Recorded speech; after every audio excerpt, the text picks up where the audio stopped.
Welcome everyone, and really honored that you all made it here this evening. We have an action-packed evening today, and we're calling it the Lessons from Investing Slip-Ups. Our informal name for it, which Phil came up with, is the Festival of Investing Failures. So we're here today to share our key failures and learnings so that we don't have to repeat all the mistakes that you've already done, and vice versa. To begin with, I'll start by introducing myself. My name is Prashant. I head up the marketing team here at Sharesight.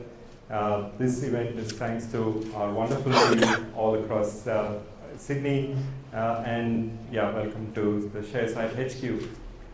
We have a wonderful panel here of immense experience. I'll start by introducing them and then get on to the program for the evening. So we've actually got a few slides. So the agenda is this. We'll an intro to our panel. We have a little bit of an audience quiz. There's lots of prizes to be won today. And then we move on to the panel discussion, a bit of Q&A, and then some time at the end for lots of drinks and nibbles and sharing stories, war stories from investing. That's what it's all about.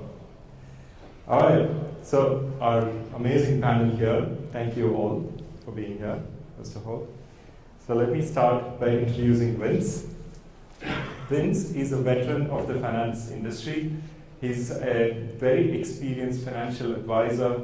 He's authored 2 books. One of those books is right there. That's him. He's a regular contributor and commentator on everything related to finance and investing, and he was recently awarded the top 50 financial voices in Australia by the Financial Standard. So, welcome Vince. Thank you. Our next panelist is Phil. Phil is the non-finance guy in this room. Now, he runs arts bum, music guy, all of those things. He runs a very successful financial podcast called Shares for Beginners and a global version of it called Stocks for Beginners. If you haven't had a listen to it, please, it's not really for beginners actually, because he interviews some amazing people on that podcast, and you get to learn and meet a lot of people through that. He's a fantastic friend of Sharesight, and all of those things that I would read through all over. But his top investing mistake was a really interesting one. He put up some lyrics from Bruce Springsteen. That's correct. Any Bruce Springsteen fans here? Is this working? I'm not sure if this one's actually working. Born on Pitt Street. How about now? Oh yeah. I just love the words of it, that you're, in terms of investing mistakes, there's only one person that you need to look at, and it's yourself as your own worst enemy, which is why it's actually a great song as well. If you want to look it up, Your Own Worst Enemy, it's fantastic. And I just love the idea that your fingerprints are left clumsily at the scene, and there's no one else that you can blame for things that you've done wrong. And who was it? Who was it that said that? Benjamin Graham, I think, said that the investor's own worst enemy is looking at them in the mirror, or words to that effect. So that's right. Be careful when you shave, I think is the moral of that story. That's awesome. Thanks, Phil. And our other amazing guest here, panelist, is Fiona. From the wonderful Australian Shareholders Association. Fiona is the head of policy at the Australian Shareholders Association. She's a self-declared governance nerd. So I haven't heard of too many people calling themselves that. But she holds a lot of public companies to account through the Australian Shareholders Association and all the work she does in the field of governance. So thank you. Prior to that, she's got a lot of industry experience in the investing world, most notably on the retail side, buy side at Macquarie. So she's met all these blokes on the pitch side, and she's got some immense amount of experience. So that's the sell side, my Macquarie retail experience, but the buy side I was with big fund managers for a decade or so, way back when. So have had to invest money and deal with things on a day-to-day basis, which is what, of course, smaller investors don't have the opportunity to do most often. You usually got to live your life and squeeze in your investing to the time that you have. I mean, Fiona, that's a great piece of jargon you just used there. Really explain the difference between buy side and sell side? Okay, the buy side is fund managers who have to live with their mistakes. If you buy a company and it goes down, you have to sell it and realise the loss.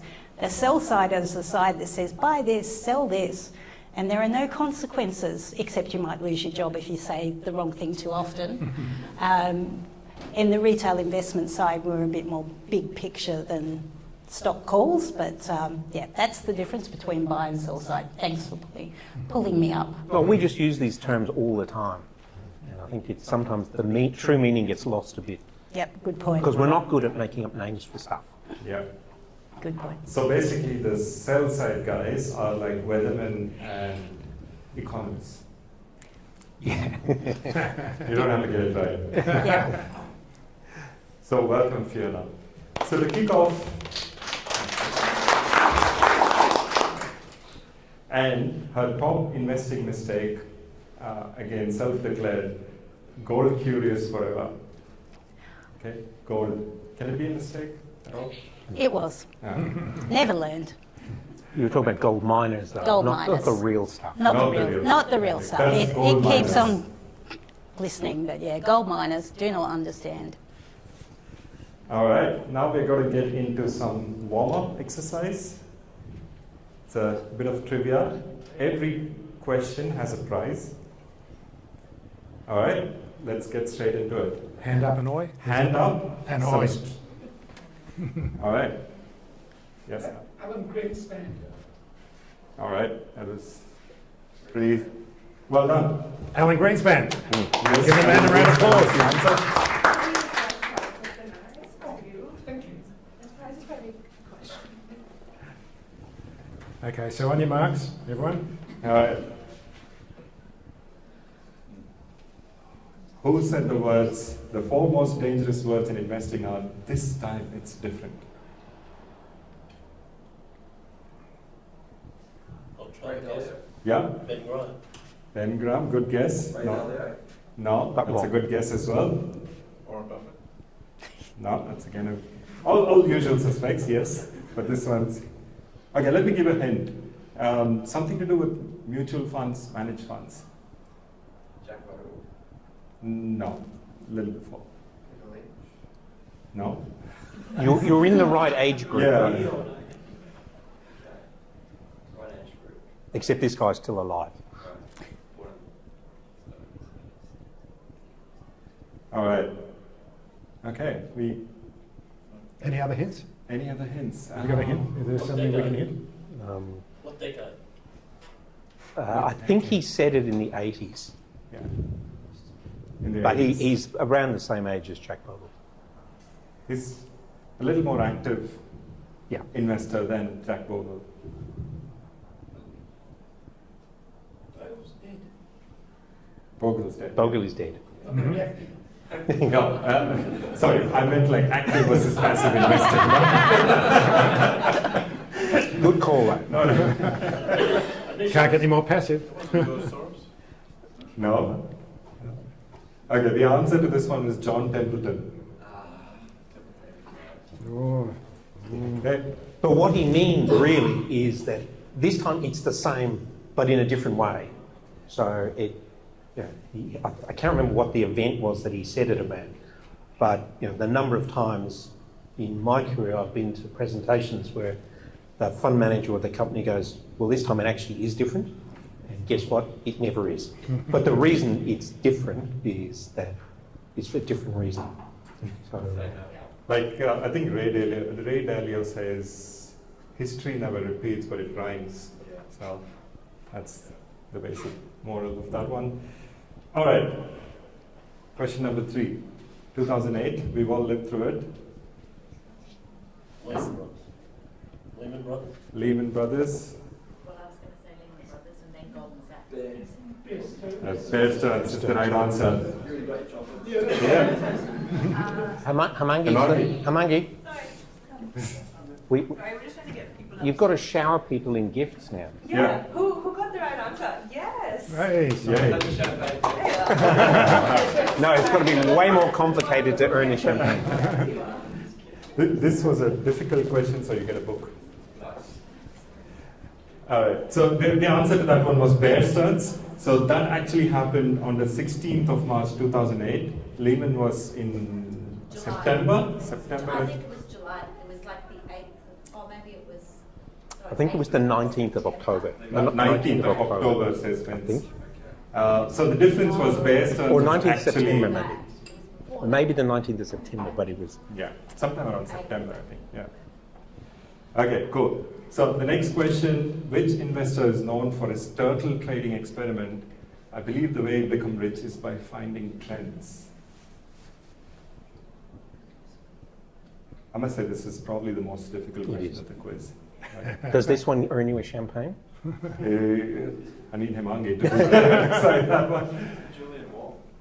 No. Okay, this one's actually really hard. So only for the true trivia nerds. There's a guy called Richard Dennis. I always get confused whether it's Dennis Richard or Richard Dennis. So the idea of turtle trading, he came up with this. He's supposed to have converted $5,000 into $100 million through this strategy that he came up with, finding trends and so on. who hasn't?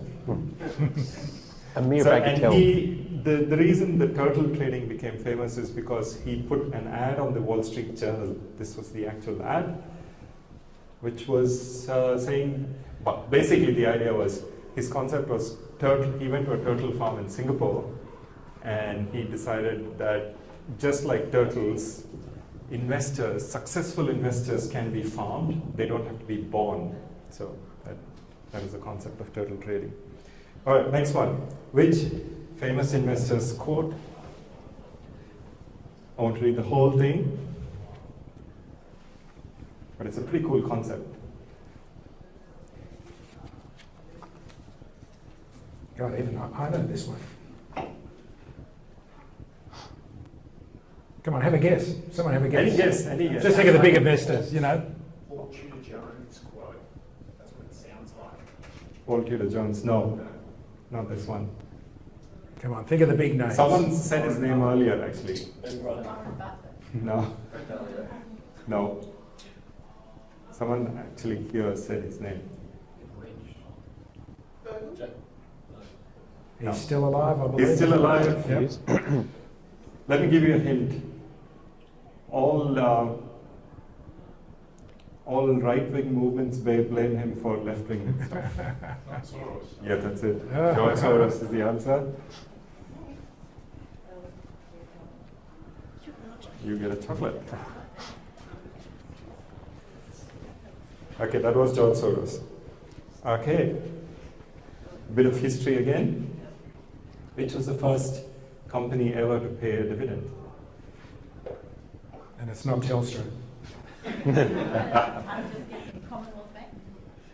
You mean in Australia or No, globally. Global and doesn't have to be listed.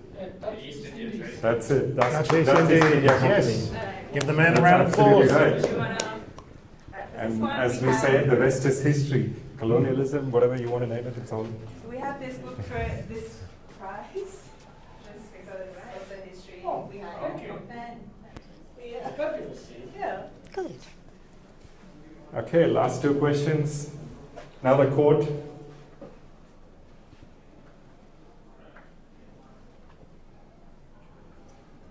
And again, someone said his Over name here. earlier. Wayne. Warren Buffett? No, Sounds like Raj. no, not that one. Peter Lynch? Yeah, Peter Lynch. it is. It does sound quite Buffettish, though. Yeah. Well, which one would you like to give us? Sorry. Peter Lynch book? Oh, Well, I'm he's sure already you've read got it. Peter He's Lynch, already Yeah, got but it. Peter Lynch will be appropriate. Yeah. He's already got a book. Okay. Yeah, he's already got a book. So And- we give it to the Peter Lynch one. Peter Would you Lynch. like No, no, that? it's okay. You've got Peter. Yeah. Yeah. All right, last one. Which one? He decided to pass. No, it's okay. Bernie Madoff invented this thing. Highly likely we're all using this thing if you ever used a free brokerage.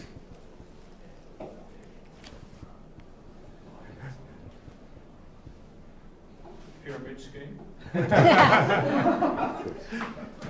Don't think you custodian. Custodian? No, not quite. Think Robin Hood. Okay, Deal flow. Yep. that's it. Yeah, so pay for order flow. That was Bernie Madoff's invention. And When was the interesting part? 1982. That's when he came up with the concept. I think before he went to the dark side.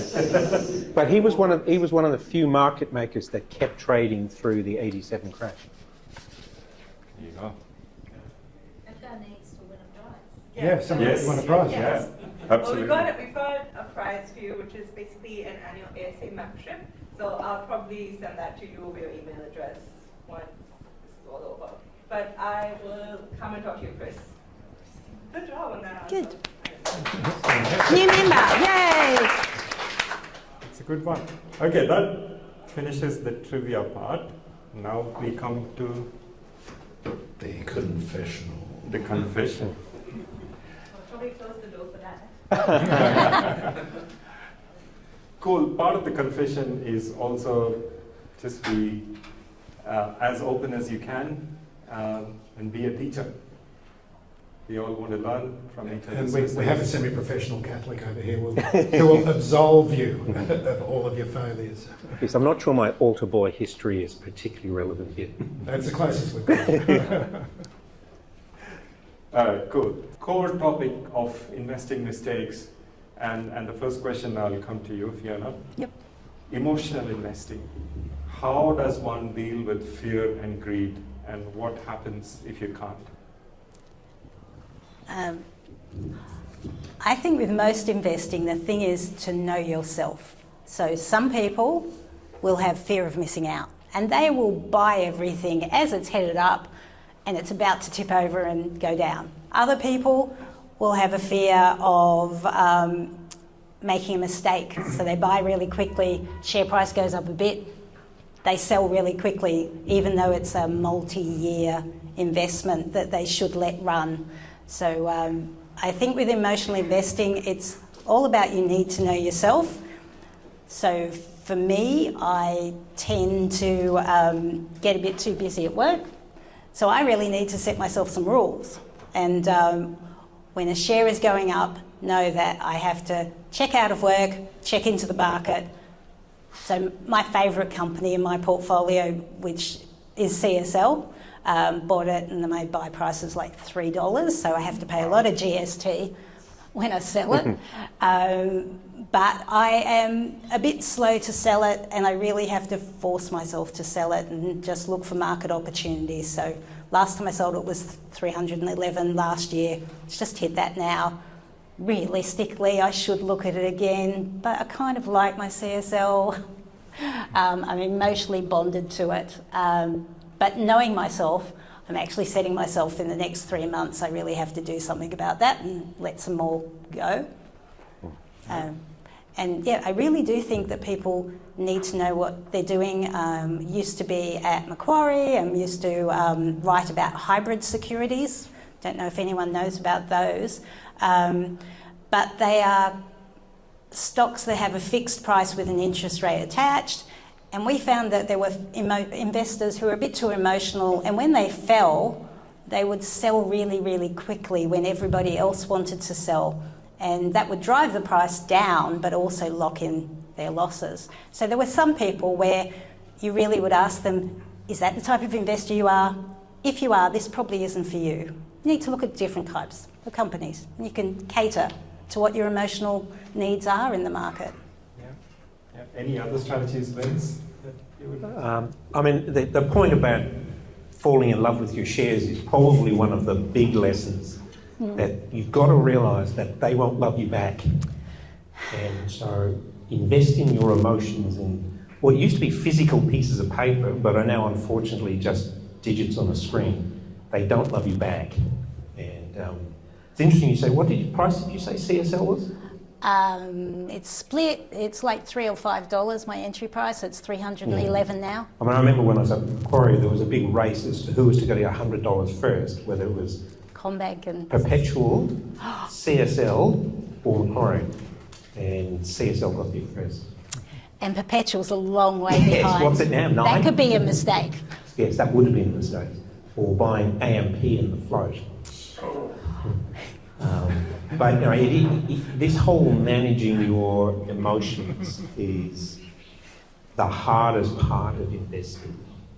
And there's quite a few young people here in the audience, but if your experience of investing is post-2010, so most people who are under 40 have never experienced a down market. The closest we got really was COVID and 2022 maybe. That lasted 2 weeks, didn't it? Well, the COVID one lasted about 6, yeah. So it peaked in February, end of February, and it recovered by the end of June. So I work with a lot of young people, and most of them believe they can tolerate a lot more risk than they really, really can. And when we have a downturn, which we will, the chickens will come home to roost. So really understanding yourself is the toughest part of investing. This is not a maths game, this is not a spreadsheet game, this is a head game.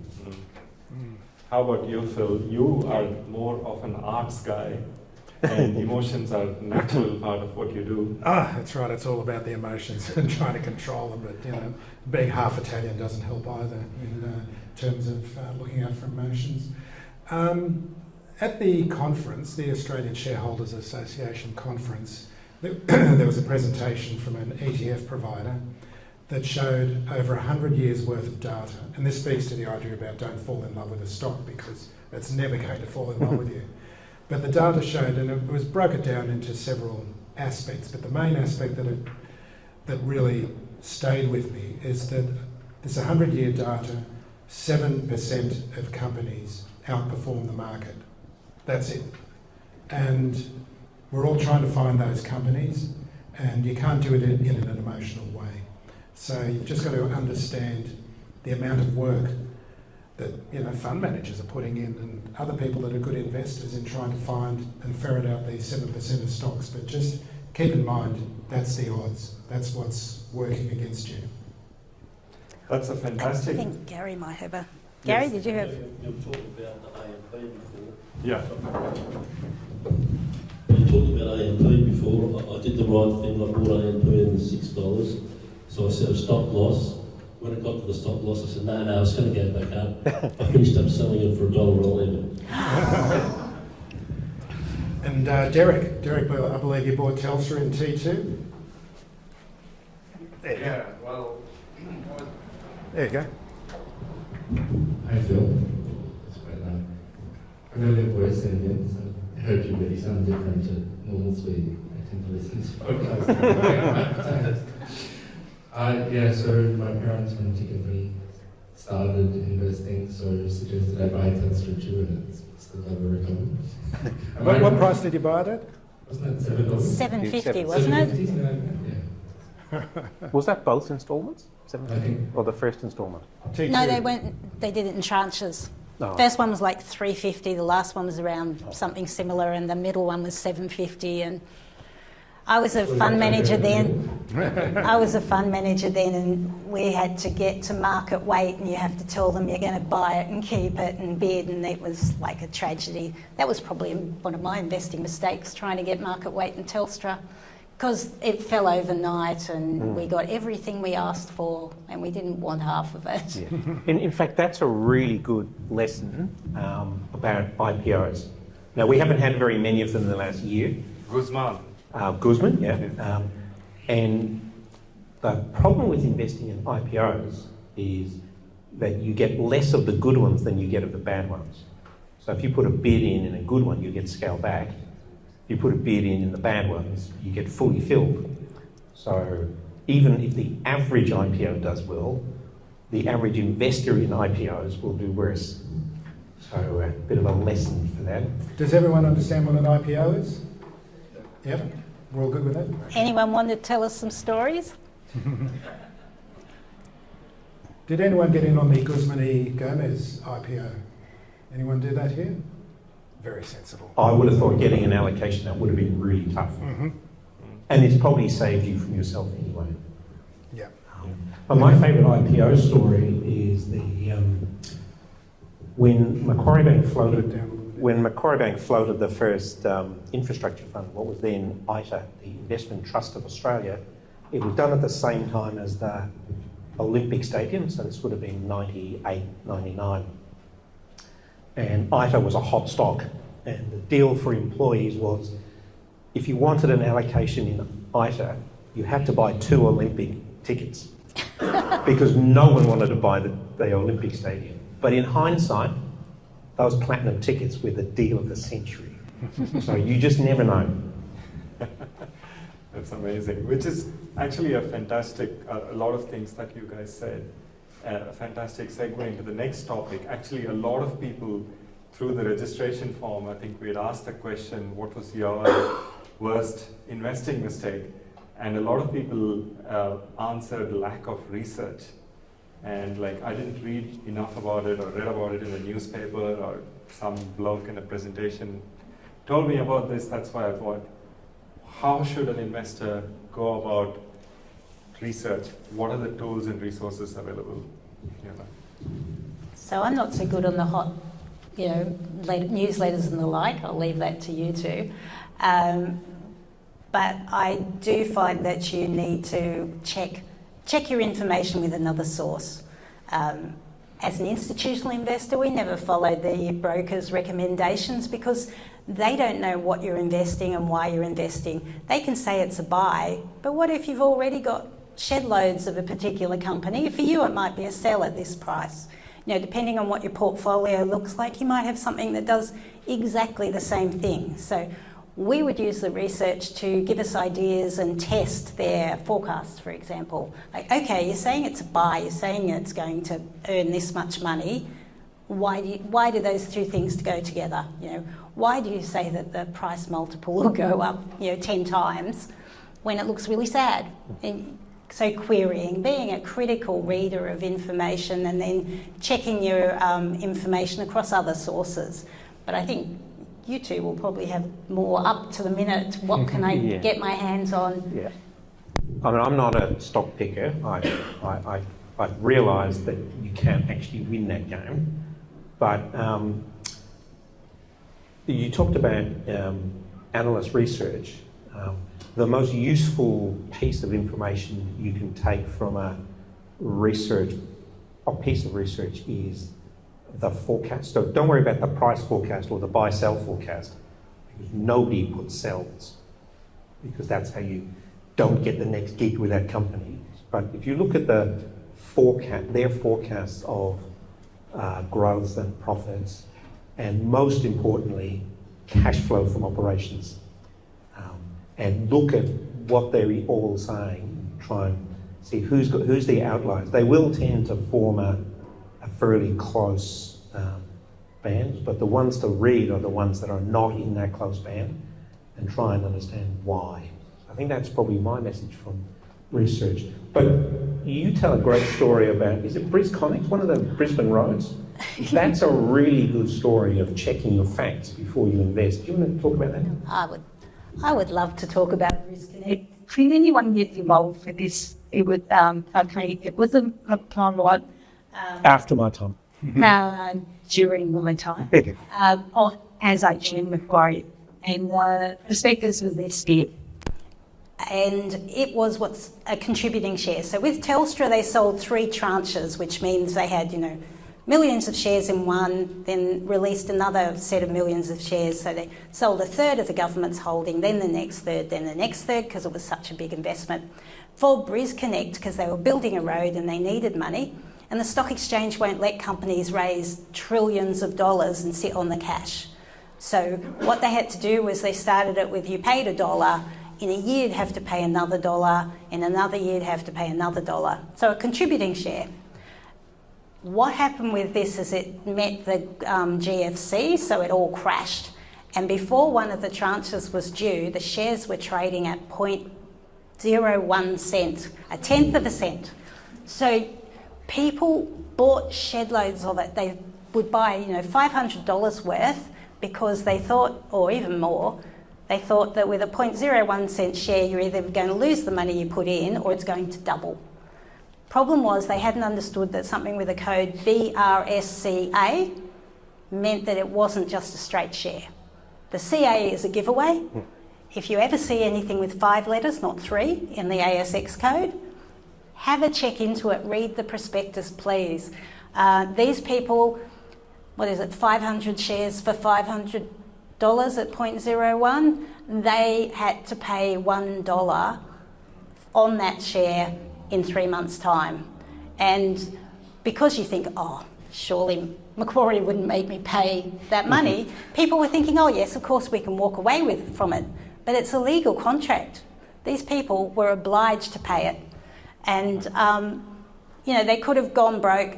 In the end, there was a green mailer. I don't know if any of you heard of Nick Bolton. He ended up buying all the shares and went into some sort of argy-bargy with Leighton's. It's good to read about Nick Bolton, Leighton, BrisConnect. But for those investors, they'd just gone in there thinking, 0.01 shares, they double or they halve, which is a little bit different to long-term investing, and they didn't know enough to be frightened or to check into the details. So that's a great story. The original Pierpont, what was his name? Trevor. What was it? Stokes, yes. He used to say that, or had his saying that the prospectus is the fat thing in front of the application form, and that's not how you should treat a prospectus. You should actually read it, and in many cases, it's what it doesn't say is more important than what it does say. Although another error of fact is when they say the first risk is the company will go broke, they actually mean that. Yes. That's not just because the lawyers make them do it. In the Shareholders Association, we get lots of people complaining about their situation and trying to navigate how they can get their money back. We don't have legal resources, but quite often we can look at how they've come to have this problem and see whether it's something that they should have taken notice of that they didn't. And that's one of the big things when people will say, but they always say that. They don't actually have that as the top risk of companies that are making cash flow and earning money. It's down there, but usually they're treated as a going concern. If a company says their top risk is they can go broke, be aware that they could. Yeah. Does this happen even now? We haven't had that many IPOs. Recently they've gone particularly badly, but yes, I think they do. Dick Smith? That's probably a bit dated, but I was thinking Dick Smith, Vocation, actually anything that's got a politician on the board. Yes, that's always a red flag. His name's not Lindsay Tanner, who is a really great director. That is always a flag. But yes, they still do, because when you buy something that's going to, it's got promise and it's going to make money, that's what sucks you in. And you just got to know that it might lose money, so don't put money in that you can't afford to lose.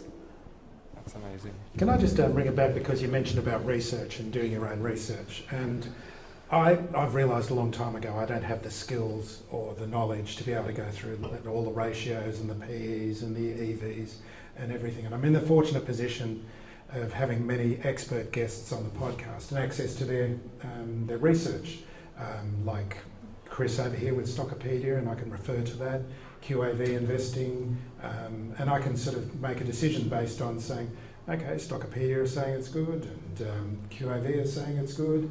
Wayne over here, I know he looks at Morningstar and gets the research from Morningstar. The most important thing, though, I've discovered is position size, because no matter how many people are recommending it, how many analysts are looking at it, things can change on a dime. So just keep the position size in mind. When you like a story, start small, keep on adding to it. If it goes up, add to it a bit more, add to it a bit more, but just don't go all in all at once. That's a really good tip, dollar cost averaging. either dollar cost average your way up or down. And then just have ETFs as the core of your portfolio and a satellite with your little trips into the market. That's some really good tips. Thank you. Hmm. All right. So the other one, which kind of relates to all of that, I think you mentioned that, Vince, was around timing the market. So that also came up in the survey as another sort of investing mistake that many people have made. I think you mentioned the Telstra stock. Obviously, there was a time when it might have made sense, but how do you deal with the timing aspect? Yeah, I mean, timing is one of the toughest decisions to make in investing, and you've got to make it twice, and you've got to get it pretty close when you make it. So you've got to time your entrance and time your exit. And the problem is that the good days tend to be clumped with the bad days. So if you look at the 20 worst days in history in the stock market, they are very close to the 20 best days. And that's because when things get volatile, you get these big swings. So you'll see these statistics about if you miss the 20 worst days in the market, you would have done a squillion% or whatever that number is. But the problem is they're all adjacent to the worst days. So it's really hard to miss the bad day without also missing the good day. You've got to get this to the day, and you've got to make sure you actually place the trade on the day and you get filled on the day. So if you try and be too smart and you go, I'm going to put a limit trade in here, that is, I'm going to put a buy if less than X rather than buy at market, and then you might not get filled and you've got a good till cancelled order, and suddenly you get done on the best day or the worst if you're selling. So timing is a really, really hard exercise. On timing, it usually goes like this in my case. The best time to buy is when I'm actually sold, because that's when the stock takes off. And it always goes down when you buy. When I buy. Yeah, I think if a stock is ever listed in the top 10 stocks to buy on Motley Fool or the Fin Review, that's a sure sell sign. My first boss used to tell me there were 3 red flags to look out for. The first one, which is not relevant in Australia, is if it's got a Queen's Award for export, avoid it. If it's got a fish tank in reception, avoid it. If the CEO is on the front page of Investment Today, avoid it. So those avoid flags are easy. Yeah. It's what's the alternate signal, and that's the tough call. Actually, you make a really good point. And one thing that we've observed among our Sharesight customers is when the market is selling, you generally see our customers are actually buying. And I've seen this inverse correlation, so people must be smart. Obviously, look at them. So no, it's really interesting how that works. I think one of those famous investors again said, invert and invert again. I forget which one now. So one of those things. Yeah. I mean, the trick with buying when stuff is down is avoiding what they call catching a falling knife. So if it's fallen, do you know it's not going to fall further? And I think AMP is a really good example of that. The day after the float, I think it was $26 for a day, and it's sort of only gone one way since. And this is an Australian icon. This is a 150-year-old insurance company that's decided that insurance is not core business. I mean, how does that work? And that is a good example of how bad management defeats great companies. And great companies don't always make great investments. That great ideas or great companies only make good investments at the right price and at the right time. You can have the best thesis in the world, but if you can't action it at the right price, you can't profit from it. Yeah, that leads me to the next question, which is around confidence or overconfidence. When people think of something as a certainty, it's a given, and then suddenly you discover it's not. How does that happen? How does that occur in the investing world? And how do Delusion. People delude themselves. You see it all the time. People sort of love the story. They fall in love with the story and then they just get burnt because the story is not enough. It's not enough about what the company's going to do, how well it's run, whether there's other macro forces acting upon it. People are very easily deluded. I haven't had all that many companies where I kind of felt I knew where they'd go. But it really does help to look into why something's fallen. So in the GFC, we had people coming to us asking about the property trusts and, why if they were $2.40 yesterday, would they not be buying 70 cents today? I feel like people who hadn't been in the market for a long time didn't have the patience to know it will probably be volatile for some time. You don't have to get it at the lowest price. If it's going to make it not go broke, you can wait and maybe you buy at $1 or $1.20 to get the gain. Although many of the time we realised they weren't going to make it because they went over here and then the banks called their loans in. They basically were insolvent, so it didn't take long for them to collapse. But other companies like Sonic Healthcare, the insurance for age, 60 cents. It didn't meet its profit forecast, and the reason was the number of weeks. They planned to do these initiatives. They expected it to be all in the 30 June numbers, but they were delayed by 2 months, and the market crucified it. 3 months later, they actually made the time. That's the sort of thing where your company hasn't lost its way, it hasn't lost its story, it's a matter of timing. If the company's on the make or break, so if it doesn't make it, it could become insolvent. That's a worry, but for a company that had this regular cash flow business, being 2 months late is disappointing. Was not a problem. So perhaps knowing why things are falling is a good thing to look into. Do you have an understanding? If you've got a diversified portfolio, some of them you can afford to not be the best time on those, so you can take your time and make a decision. As long as they've got the cash to see their way through it. Yes. And that's another red flag in prospectus. If there's several pages about explaining accounting policies, iSelect is a good example there, and I think the remembers iSelect, which is like a CanStar or a comparison finder. Website. They had this technically correct but bizarre policy of accounting for future trails on their loan and health fund sales. And all of the analyst calls and most of the prospectus was taken up explaining this thing. And of course, as soon as the churn on health funds went up, this trail book was worth nothing. So that's really, and that meant that was a non-cash item. So this company had no cash, lots of profit, but no cash. And so that doesn't give you the flexibility that Sonic had. So Sonic had a great cash flow business. The market just had got ahead of itself and said, we think you guys are legends. And when you miss a forecast like that on a high PE multiple, you get punished. Back then, at least, it was a low PE. Well, that's true. But if you look at companies like Google, Tesla, Facebook, those guys are all priced in to be selling a huge chunk of the, in case of Google and Facebook, the ad market. And as soon as they miss a forecast, they will get punished. Tesla, when it misses a delivery target, it's absolutely hammered. And most of Tesla's growth came before it joined the S&P 500. So picking those is really hard. I think the most recent example of that was Nike. I think Nike had a 20% fall just a couple of weeks ago, and that's because they missed their revenue forecast by 2% or something.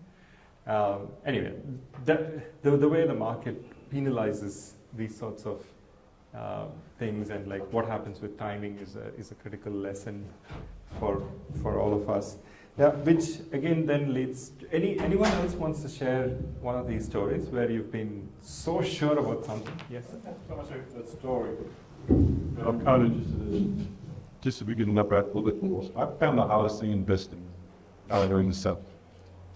So I don't find the buying side and these that figure, the selling is really hard. I use things like technique dials and so forth to help But do you feel like there's anything that's reasonably consistent? Yes. I mean, the first question to ask yourself is, am I a trader or am I an investor? If you're a trader, you need to cut your losses and run your gains. So, and then know when to take some money off the table. And technical analysis can help, but a lot of it's about managing your transaction size. So when you go into a trade, you obviously want to make sure you're only investing X percent of your pot, and that you've set an exit price and an up price. But make sure that you run your gains, cut your losses. If you're an investor, you actually want to behave the opposite to that, in which case you want to take your profits and reinvest in the losers. And that's because over time, you're about rebalancing your risk. So you've got to know, why am I doing this? What's my overall philosophy? And why did I buy that stock? So if you're going to enter into a trade that you think is especially if you're doing technical analysis, like you're going to buy it because the 30-day moving average moved above the 90-day moving average. You got a death cross. Or a double top, or half dragon, or whatever it is. Head and shoulders, your dojis. You've got to understand, well, what is that telling me, and what do I think it means for the future? And set your exit then. If you wait till it's moved to set your exit, you'll never get it right. So that's a trading mentality. On a long-term investing strategy, you are not buying because the moving average just moved. You're buying because this is a fundamentally a long-term hold. So this is the Warren Buffett's, I'd be happy to hold this if the market shut down for 10 years. But let me just kind of that on the investing side, to go a little bit further. So, Fiona, you work with Macquarie, I work with Macquarie as well, so I can't know all the Macquarie history.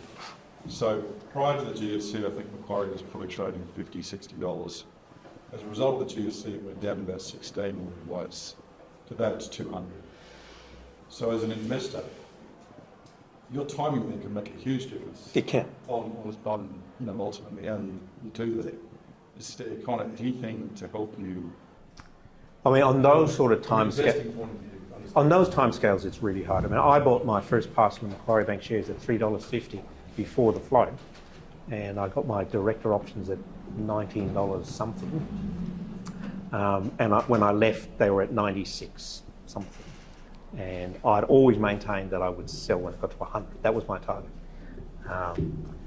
And now it's at 200. So I've missed out on the last 100. But getting from $3.50 to 100 took 7 years.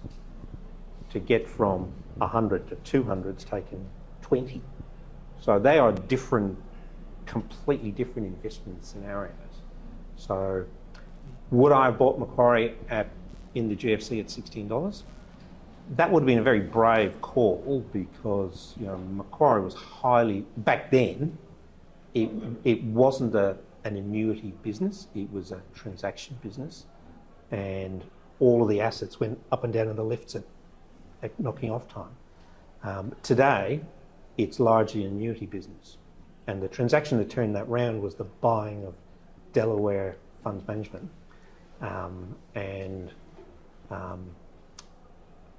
Calling that as a business-changing transaction at the time, that would have been a very brave call. So I'm not sure that helps answer your question. But interestingly, Steve worked on the actual IT. I worked on that. Oh, okay. But they bought it for nothing. Yeah. That was a perfectly opportunistic purchase of one of the biggest fixed interest managers in the US, if not the world, at a time when they were unloved. Nobody was buying bonds in 2008, 9, or whenever it was. The credit business, where they got all this cheap money from the government and turned it around into very high risk corporate credit, it's a masterstroke. But would anybody reliably have picked that ahead of time? I don't know, that's a really hard game. Same with the commodity side with gas. Yeah. They've made an absolute killing there. Yeah. I mean, Andrew's business was the mainstay of the business when I was there. And but that's true not just for Macquarie. I mean, if you go back pre the GFC, the three Macquarie's, Babcock and Brown, Alco and Macquarie. And my first assignment was I had to rock up at Lufthansa to pitch on an aircraft lease, and the three shortlisted bidders were Macquarie, Babcock and Alco. All the lessors in the world, we were the three shortlisted ones. So could you have distinguished between Alco and Macquarie in 2004? I mean, Macquarie was the biggest one, but to call that 5 years later only one would survive, that's tough times. So I'm not sure whether that answers your question or not, but it's... I think those companies that have those huge rises are harder. I will admit there was CSL. When I doubled my money, I took out my original stake. But it's more than doubled several times.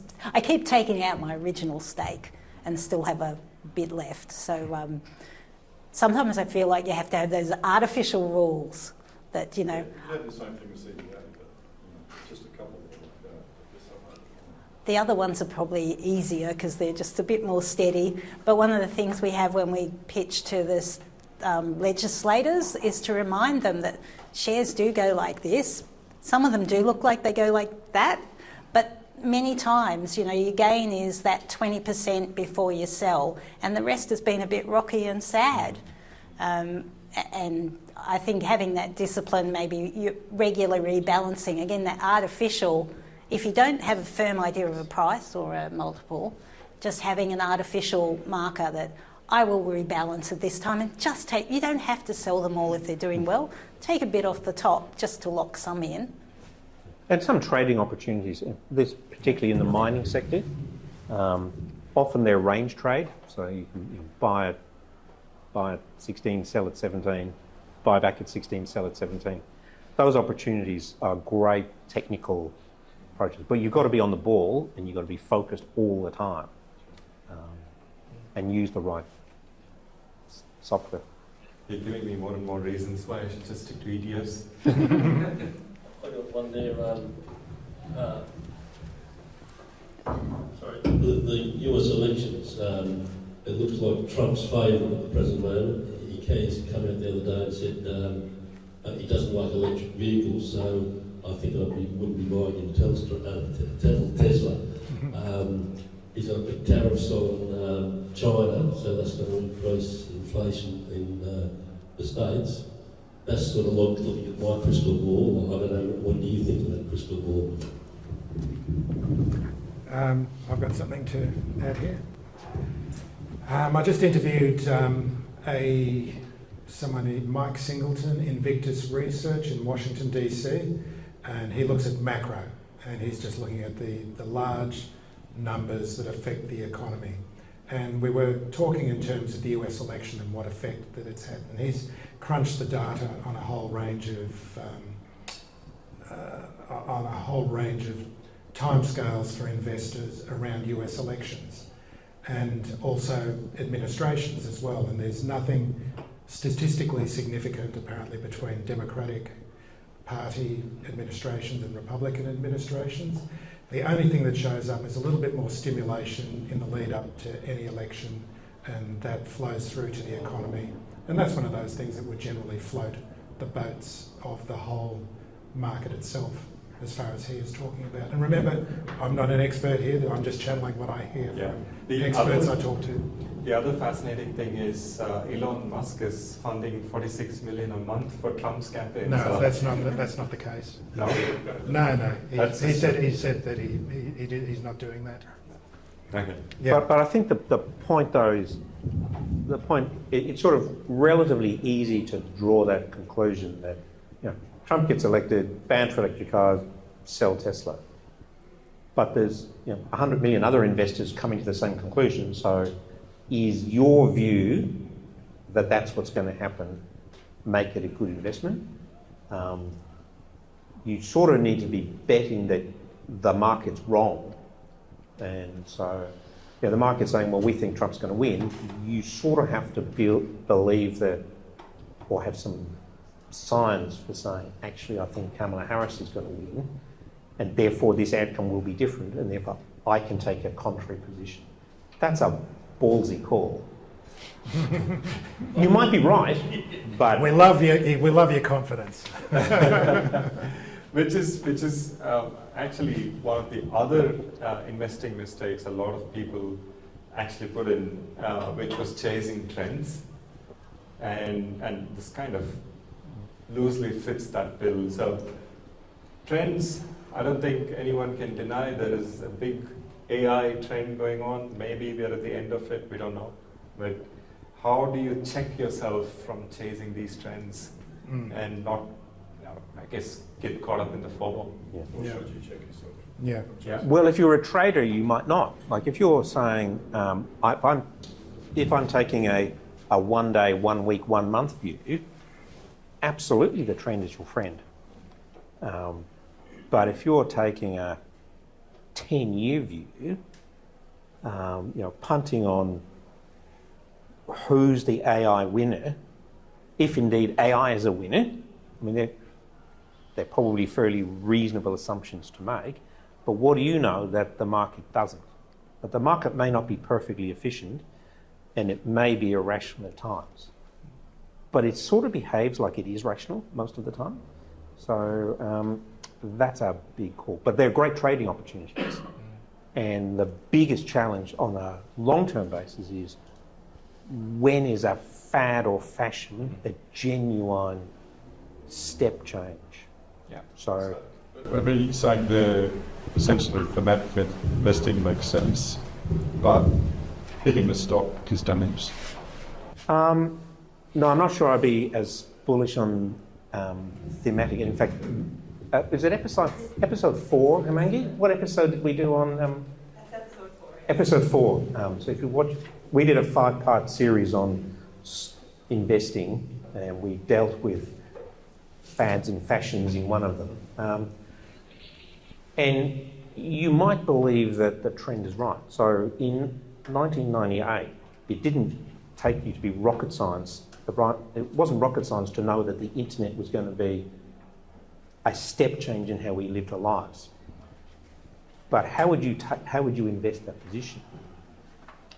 Would you have bet on pets.com, or the one that most people took the view that, in a mining boom, what I want to be selling is pigs.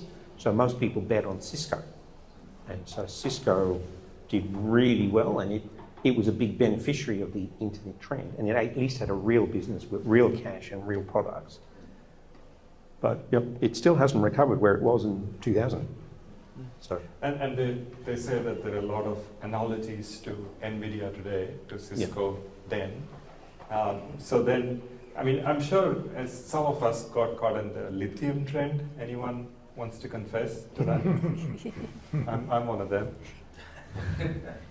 So the thesis was right, that the internet was a step change, but it took the launch of the iPhone really before it became mainstay, and that was 10 years later. And none of the big darlings back then, I think apart from Amazon, I think Amazon is probably one of the few that's really survived.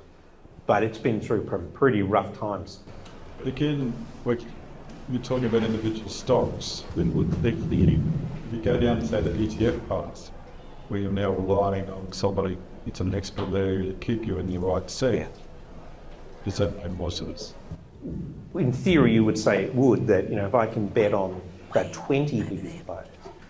But again, if I go back to the .com thing, there were hundreds of tech funds launched in 98, 99, and none of them were around in 2001, 2002.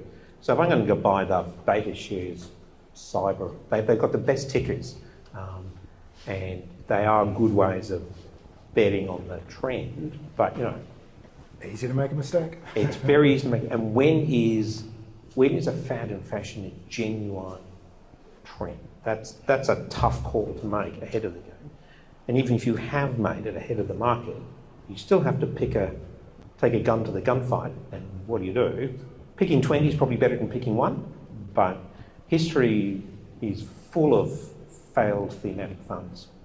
So I'm not a fan, but people have and do make money. Beta shares make a lot of money out of it. So got Wayne over here. Wayne has a point here. Just want to, we've sort of talked around this subject that I'm going to raise, and I think it's worth raising. Any one of us in this room at any time of the day can tell you the price of any stock. The value is a different question. Yes. So my question to you is, what are your, at a given point in time, what are your best or better techniques of valuing stock or an asset? And how do you look at, not so good as the case may be, and how do you look at re-asking that valuation question periodically over time for your investments? That's not one for me. Great question.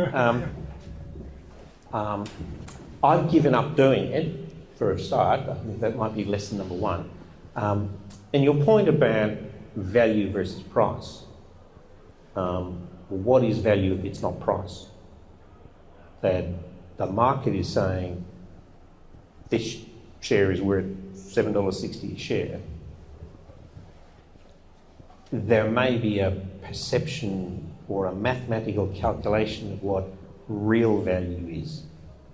And this is the Buffett or Benjamin Graham value investment thesis, which says that this particular company, the market is wrong.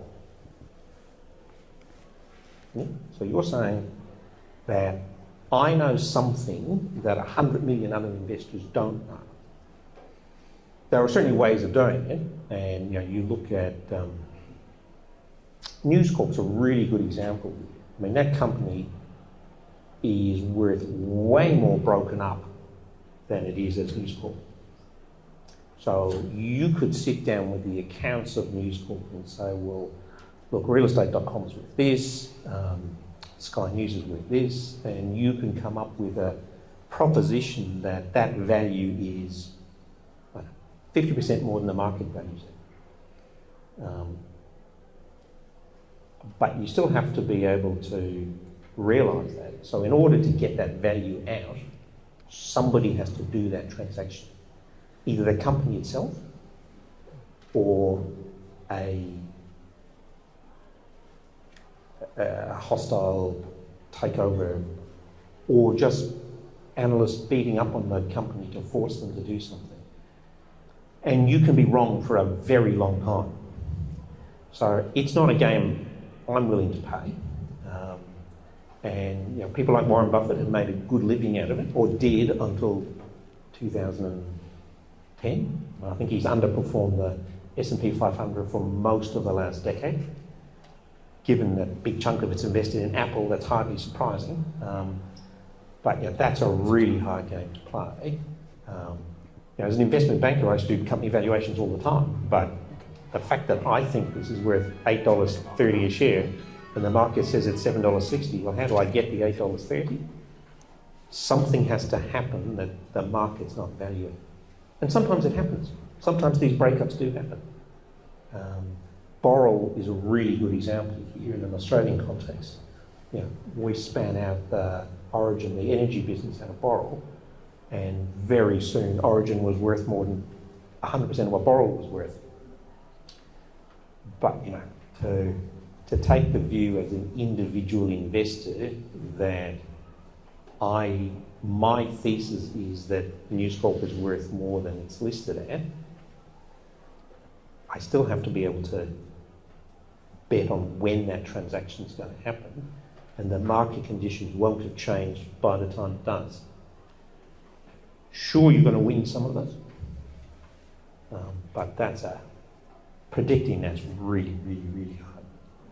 Because you're competing with the gazillion guys up on Pitt Street with a zillion spreadsheets, with access to the CEOs to go, look, Mr. Murdoch, I think you should do this and pay us $1 billion to do it.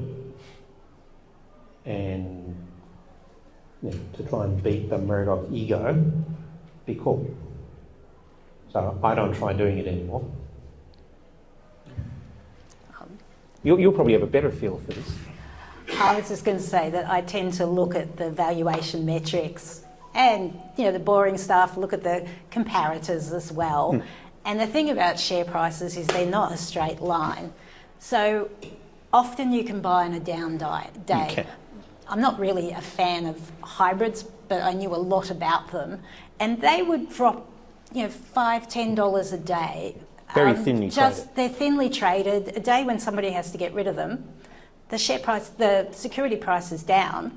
If you're thinking, I'll buy one of 5, you buy the one that's been hit with, there's no other reason than the fact people have to get out of those securities.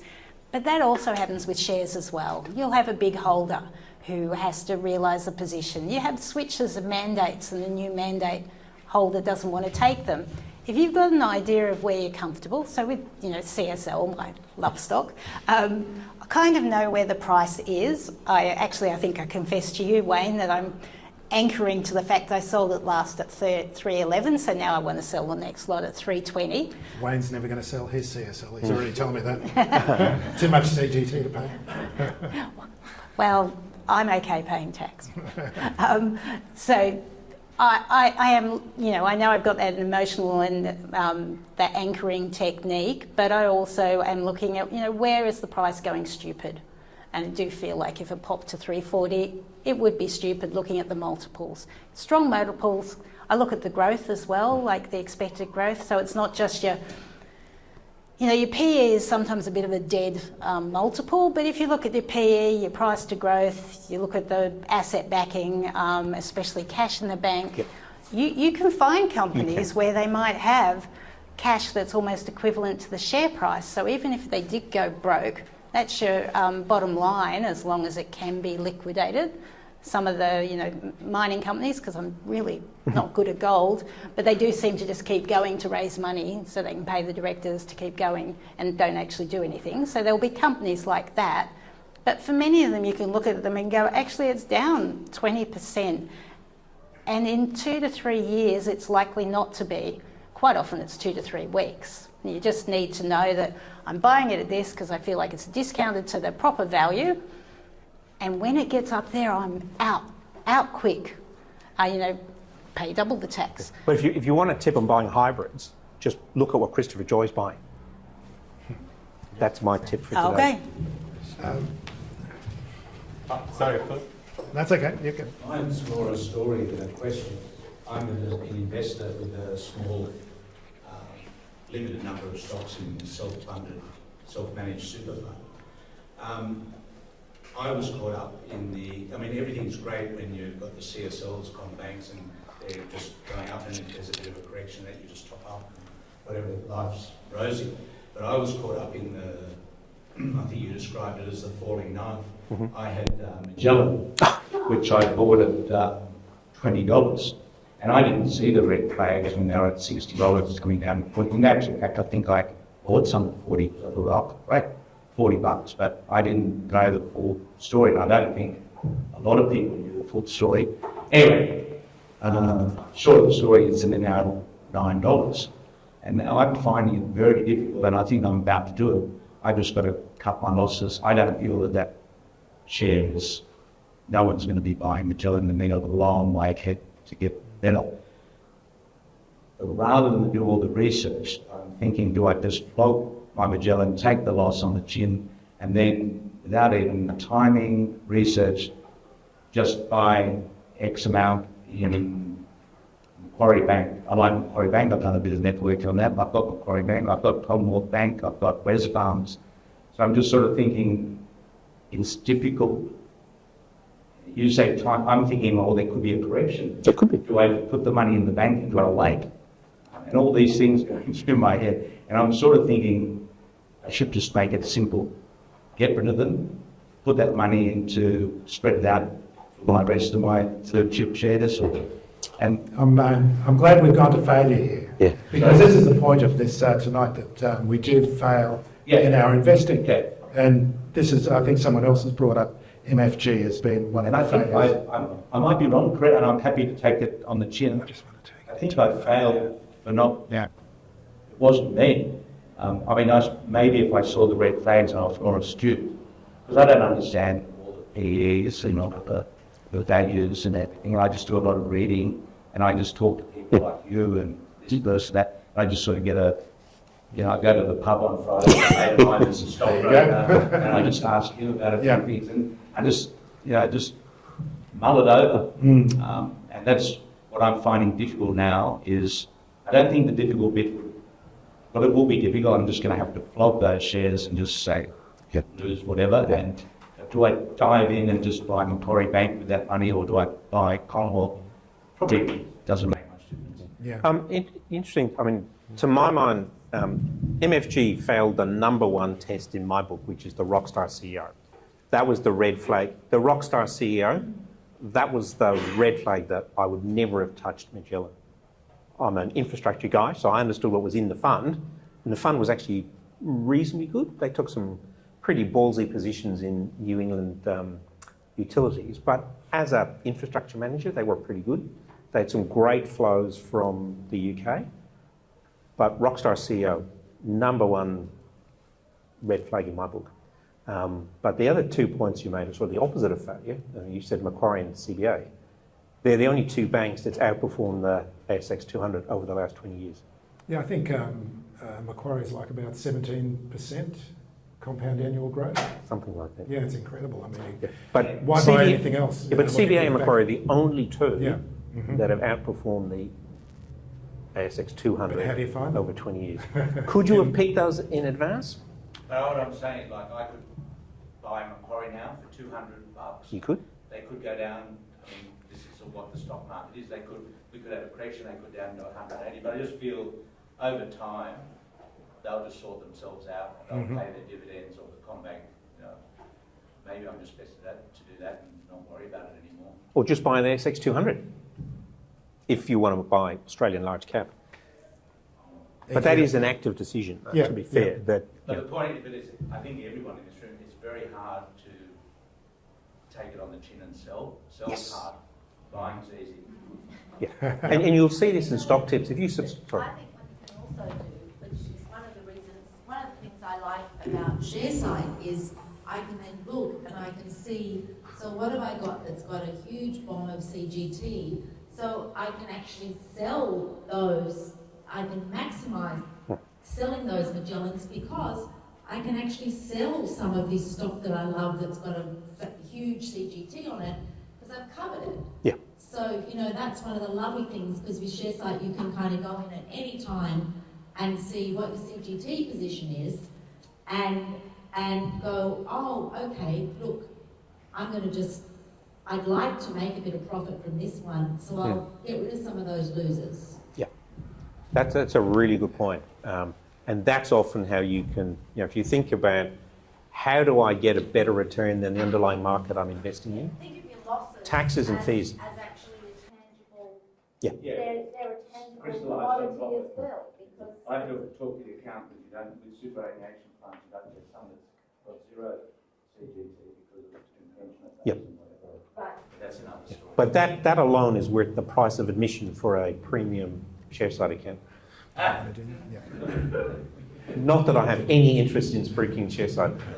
And your check's in the mail, okay? That's really awesome. Thank you so much. Unfortunately, we're just running out of time. So thank you so much for each one of you to come this evening and share your stories.